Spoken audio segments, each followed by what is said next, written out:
Hi అండి. ఇప్పుడైతే మేము మా ఊరు వచ్చాము అనమాట. విసనపేట పందాలు చూసుకుని మా ఊరు వచ్చాము. అయితే ఇక్కడ కోకోవా తోటలు ఉంటాయంటే రూపా చూద్దామంది, మా అక్కళ్ళకి ఉందన్నమాట ఇది. సో ఇక్కడికి వచ్చాము. ఇదిగోండి ఇలా ఉంటే కాయలు అయితే కాండానికి కాస్తాయి ఇట్లా చెట్టుకి. ఒకటి అక్కడ పండు కనిపిస్తుంది, కోసుకొద్దాము. ఇంటికి వెళ్ళినా కట్ చేసి చూపిస్తాను. అయితే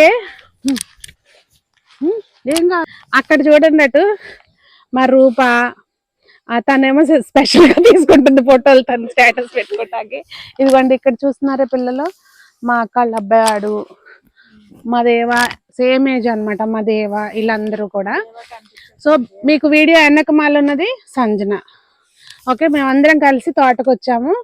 ఇక్కడ మనకి కోకోవా ఏంటంటే అండి, ఇదిగోండి ఇలా పైన కొబ్బరి చెట్లు వెళ్ళిపోతాయి కదా, కింద వైపున ఇలా కోకోవా ప్లాంట్స్ ఉంటాయి అనమాట. అంటే ఇది అంతర పంట కింద వేస్తారు. చాలా బాగుంటుంది తోట అయితే చూడడానికి. మీకు తెలుసా ఈ తోట గురించి? అంటే ఎప్పుడన్నా మీ చుట్టుపక్కల చూసారా ఏంటనేది కామెంట్ చేయండి. కొన్ని కాయలు అయితే కలర్ చూడండి, ఇట్లా బేబీ కాయలు ఉన్నప్పుడు ఇలా ఉంటాయి అనుకుంటా. ఇవి ఇలా కాండానికి కాస్తాయి. ఇదిగోండి కాయ లోపల ఇది ఇక్కడ పగిలిపోయింది కనిపించింది, మీకు చూపిద్దామని.